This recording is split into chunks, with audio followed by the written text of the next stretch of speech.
Successful investing can mean the difference between going back to work versus staying happily retired. It can also allow you to leave a lot more money to your kids and charities that are important to you. Today, I'm going to give you 5 reasons why you should not invest on your own. Hi, my name is Brad Lineberger, founder of Seaside Wealth Management. We help people successfully transition into retirement and stay comfortably retired. I'm passionate about teaching and coaching on financial matters, and that's why I create videos like this. If you enjoy this type of content, make sure to subscribe to our YouTube channel below and we'll send you more. The first reason why you should not invest on your own is because it takes a lot of time, work, and effort. Markets move way too fast these days, faster than ever before. There's over 10,000 investment choices available to you, and to be able to research everything is literally a full-time job. Don't you have better things to do with your time?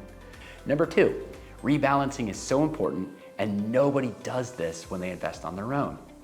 Rebalancing is the process of bringing your investment portfolio back into alignment after the markets have taken it off course. It's a great way to reduce overall risk in the portfolio and help you stay on track. Time and time again, when I run into a DIY investor, they're not rebalancing their portfolio and it's drifting way off track. Make sure to stay tuned to the end and I'll give you a great tip on rebalancing. Number 3, most people don't know how to properly build a portfolio. For example, how much do you allocate to stocks versus bonds versus real estate? Do you add commodities into the mix? Why or why not? And how much allocation to the US versus international do you make? How much large cap versus small cap? Do you hold mid caps? How much growth versus value do you allocate? These decisions are endless and they're far too hard for the average investor to make. The 4th reason why you should not invest on your own is because it's too hard to determine the trade-off between cost savings and where it makes sense to have more expenses. For example, some small cap funds or ETFs have a slightly higher expense ratio than an S&P 500 index fund. While the S&P 500 ETF is good and low cost, you need more diversification than that. Not choosing a small cap fund or ETF because it has slightly higher expenses is a mistake. On the other hand, I see people select funds that are way too expensive, and this becomes a drag on the overall performance of the portfolio. These decisions are complex and cannot be made in a vacuum. Number 5, and perhaps the most important of all, is that when you do this on your own, you don't have anybody to prevent you from selling out of your investments and going to cash. It's been proven time and time again that you cannot time the markets. Most people I talk to agree with this in theory, and yet I meet people all the time who've gone to cash when the market got volatile. Maybe it was 2022 during the bear market or 2020 during the COVID pandemic. Maybe it was 2011 when the US debt got downgraded, or perhaps it was 2008 during the Great Recession. I've seen market timers absolutely blow up their portfolio, causing them to have to work longer and maybe not even retire at all. Don't let that happen to you.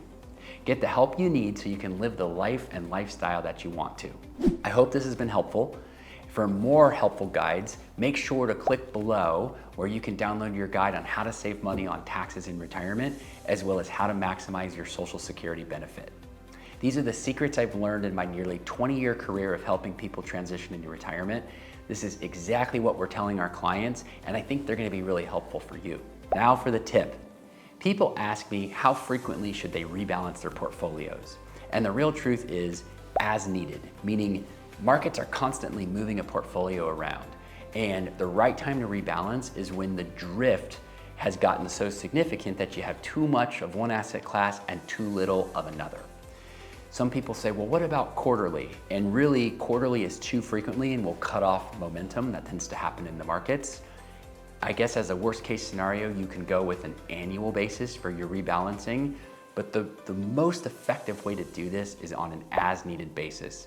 Now this is gonna require you to get the right software to monitor and manage your overall mix, but that's the best way to ensure a successful long-term experience.